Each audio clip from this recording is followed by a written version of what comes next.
नमस्कार दोस्तों यह वीडियो मुख्य रूप से नियोजित शिक्षकों से जुड़ी महत्वपूर्ण तथ्यों को लेकर बनाई जा रही है।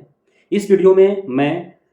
वैसे नियोजित शिक्षकों को लेकर के बातें करूंगा जिन्होंने बीपीएससी शिक्षक भर्ती परीक्षा में सम्मिलित होकर अच्छे अंक के साथ उत्तीर्णता प्राप्त कर मेरिट लिस्ट में अपना जगह बनाया है और वे पूरी तरह से सस्पेंस और कंफ्यूज हैं कि वे करें तो क्या करें। वे बीपीएससी टीआरई उत्तीर्ण कर जो उन्होंने मेरिट प्राप्त की है उसके थ्रू वे नए रूप से बहाली लें अथवा नई जो विशिष्ट शिक्षक की नियमावली जो बिहार सरकार द्वारा बनाई गई है, जिसके तहत एक बेहद ही साधारण सा विभागीय परीक्षा पास कर नियोजित से विशिष्ट शिक्षक बनने का जो अवसर प्राप्त हो रहा है उन्हें, उसका इंतजार करें। दोस्तों, इन दो बातों को लेकर के खासे परेशान है नियोजित शिक्षक। तो मैं कुछ महत्वपूर्ण बिंदु पर बात करने जा रहा हूं और आप हमसे ज़्यादा जो है शिक्षित, सजग, काबिल हैं। आप खुद ही इस पर डिसीजन ले सकते हैं कि आपको करना क्या है। मैं अपना विचार भी अंततः प्रकट करूंगा कि हमारे हिसाब से आप क्या करें। दोस्तों, आपने बीपीएससी टीआरई के थ्रू जो अभ्यर्थी शिक्षक बनने जा रहे हैं उनके भी विशेषताओं को आपने जाना कि उनको क्या सुविधाएं मिलने वाली है, और विशिष्ट शिक्षक जो बनेंगे उनके बारे में भी आपको पता है कि उन्हें नियोजित से जब विशिष्ट शिक्षक को बनेंगे तो उनको क्या सुविधाएं मिलने वाला है। लगभग दोनों तरफ से यदि विचार किया जाए तो सुख सुविधा की जहां तक बात है तो पैरेलल है, अर्थात दोनों को समान सुविधाएं दी जा रही हैं, समान फैसिलिटीज दी जा रही हैं। सिर्फ अंतर इतना है कि बीपीएससी टीआरई उत्तीर्ण शिक्षक जो हैं वे राज्यकर्मी का दर्जा प्राप्त करेंगे, राज्यकर्मी कहे जाएंगे, और नियोजित शिक्षक जो है वो विशिष्ट शिक्षक कहे जाएंगे जब विभागीय परीक्षा पास कर वो जो है विशिष्ट शिक्षक बनते हैं। दोस्तों, बाकी अन्य चीज़ों पर देखा जाए तो कोई विशेष अंतर नहीं है, लेकिन नुकसान कहाँ होने वाला है यदि नियोजित शिक्षक जो वर्षों से सेवारत हैं वे बीपीएससी टीआरई द्वारा जारी मेरिट लिस्ट में नाम आने के बाद यदि बीपीएससी टीआरई के थ्रू यदि वो शिक्षक बनते हैं तो उनके लिए नुकसान क्या है। दो बड़ी नुकसान है। पहला कि आप फ्रेशर के तौर पर बहाल होंगे, जिसके कारण आपका जो पूर्व का वर्षों का अनुभव है वह समाप्त हो जाएगा, अर्थात आप पदोन्नति के योग्य नहीं रहेंगे और न ही बीपीएससी द्वारा बहुत ही जल्द निकट भविष्य में होने वाला जो प्रधानाध्यापक का परीक्षा है उसमें भी आप सम्मिलित नहीं हो पाएंगे। साथ ही दूसरा जो नुकसान है कि आप नियोजित शिक्षक रहते हुए आप जहां पे सेवारत हैं, कार्यरत हैं, अर्थात अपने आप निवास स्थान से, अपने घर से इर्द गिर्द ही आप जो हैं कार्यरत हैं,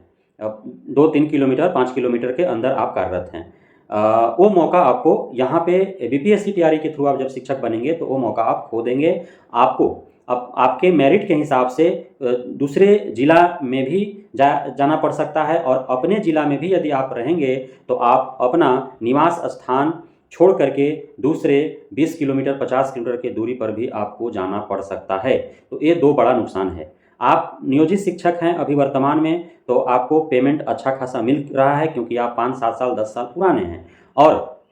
दूसरी बात कि बहुत जल्द जो है वह विशिष्ट शिक्षक के लिए जो नियमावली बनाई गई है उसके तहत विभागीय परीक्षा का आयोजन किया जाएगा, और उसके तुरंत बाद सिर्फ जो क्वालिफाई कर जाएगा बीपीएससी टीआरई में, चूँकि यहाँ पे अनलिमिटेड अभ्यर्थी सम्मिलित होते हैं इसलिए, और सीट लिमिटेड होता है इसलिए यहाँ पे जो है प्राइमरी जो पासिंग मार्क्स के बावजूद कट ऑफ का भी ख्याल रखना पड़ता है, लेकिन जो विभागीय परीक्षा होगी उसमें सिर्फ आपको जो पासिंग मार्क है जनरल का 40%, उसके बाद ओबीसी का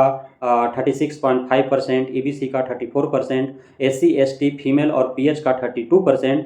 सिर्फ इतना लाने के बाद आप जो है नियोजित से आप विशिष्ट शिक्षक का दर्जा पा जाएंगे। उसमें जो है वो कट ऑफ का कहीं कोई सवाल उत्पन्न नहीं होगा, इसलिए कि आप फिक्स हैं कि 4 लाख नियोजित हैं और 4 लाख पदों पर आप कार्यरत हैं। तो वहाँ पे कोई वैकेंट तो है नहीं कि इतने सीट के लिए इतने अभ्यर्थी को लेना है इसलिए इतना कट ऑफ लाना पड़ेगा। उसमें तो सिर्फ विभागीय परीक्षा होगा, आपको पास करना है और आप जो है नियोजित शिक्षक से विशिष्ट शिक्षक बनेंगे। साथ ही आपको पैरेलली बीपीएससी टीआरई उत्तीर्ण राज्यकर्मी शिक्षकों को जो भी सुविधाएं मिलेंगी वो पैरेलली आप विशिष्ट शिक्षकों को भी सुविधाएं मिलेंगी। लेकिन आप बीपीएससी टीआरई के द्वारा आप यदि मेरिट में आप हैं और आप जो हैं इसके नियोजन में जो है आप सम्मिलित होते हैं, अर्थात आप काउंसलिंग में भाग लेते हैं, तो आपका नियुक्ति आपका होम टाउन छोड़ करके कहीं भी दूसरे जगह हो सकता है और आपका पीछे वर्षों का जो मेहनत है, जो आपने सेवा दी है, वो सारा कुछ आपका समाप्त हो जाएगा। आप नए तौर तरीके से आप नया शिक्षक बन करके कार्यरत रहेंगे। तो ये दो बड़े नुकसान आपको सहन करने पड़ेंगे यदि आप बीपीएससी टीआरई के थ्रू शिक्षक बनते हैं तो। लेकिन विशिष्ट शिक्षक नियमावली के तहत यदि आप शिक्षक बनते हैं साधारण सा विभागीय परीक्षा को पास करके, तो आपका सब कुछ जो है आपका जहाँ पे आप पढ़ा रहे हैं वहीं आप पढ़ाते रहेंगे। साथ में जितने दिनों से आप पढ़ा रहे हैं वो आपका अनुभव भी आपके लिए सही साबित होगा भविष्य में पदोन्नति एवं प्रधानाध्यापक के परीक्षा में सम्मिलित होने के लिए। तो आप अब खुद ही डिसीजन लें कि आप किस ओर जाना चाहते हैं, क्या करना चाहते हैं, क्योंकि आपको जो है हमने बता दिया कि विशिष्ट शिक्षक और राज्यकर्मी शिक्षक में आपको क्या चुनाव करना चाहिए, कहाँ पे आपको फ़ायदा है, कहाँ पे नुकसान है। यदि हमसे आप पूछेंगे तो हम यही कहेंगे कि आप जैसे कार्यरत हैं कार्यरत रहें। बेहद जल्द विभागीय परीक्षा ली जाएंगी और आप नियोजित से विशिष्ट शिक्षक बनेंगे और बीपीएससी टीआरई उत्तीर्ण शिक्षकों के पैरेलल ही आपको सारी सुख सुविधाएं मिलेंगी। बहुत बहुत धन्यवाद हमसे जुड़ने के लिए, हमारे साथ बने रहने के लिए। जय हिंद।